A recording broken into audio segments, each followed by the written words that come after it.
સુરતની લાજપોર સેન્ટ્રલ જેલમાં નવસારીમાં પોક્સોના ગુનામાં આજીવન કેદની સજા ભોગવી રહેલા 33 વર્ષીય કેદી સદામનું મોત નીપજ્યું છે।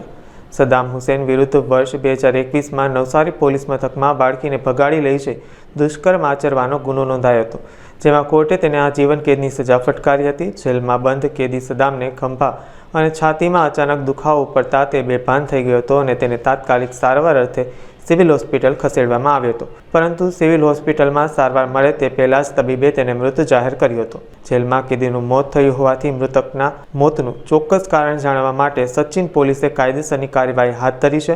મૃતદેહનું ફોરેન્સિક પોસ્ટમોર્ટમ પણ કરવામાં આવશે। मेरा नाम मोहम्मद रफ़ी, मेरे भाई का सद्दाम हुसैन अब्दुल अजीज़ रायनी, उसका तबीयत खराब।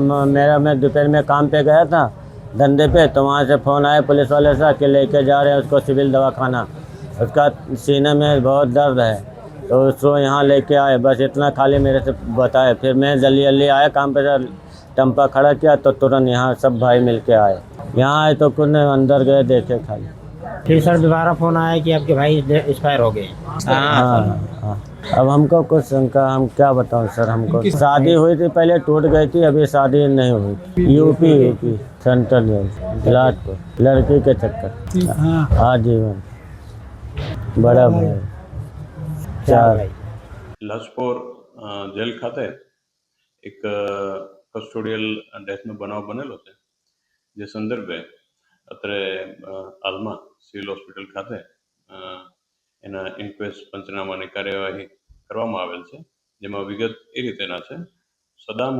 સદામ હુસૈન ઉર્ફે ઇરફાન અબ્દુલ અઝીઝ રાયની કરીને એક પાકા કામના આરોપી જે હતા, જે ઉંમર વર્ષ 33 અને રહેવાસી મુસ્લિમ ફળિયા ધારાગીરી નવસારીના રહેવાસી છે, જેઓને નવસારી રૂરલ પોલીસ સ્ટેશન ખાતે વર્ષ 2021માં આઈપીસી કલમ 363, 366, 376, 2JIN અને 376(3) એ ઉપરાંત પોક્સો કલમ 4, 5L અને 6 મુજબનો જે ગુનો નોંધાયો હતો, જેમાં કેસ ચાલી જવાથી નામદાર કોર્ટ દ્વારા તારીખ 5/6/2023ના રોજ તેઓને આજીવન કેદની સખત સજા તે ઉપરાંત દંડ રૂપિયા 30,000ના સજા ફરમાવેલ હતા, અને આ રીતે તેઓ પાકા કામના કેદી તરીકે તે તારીખથી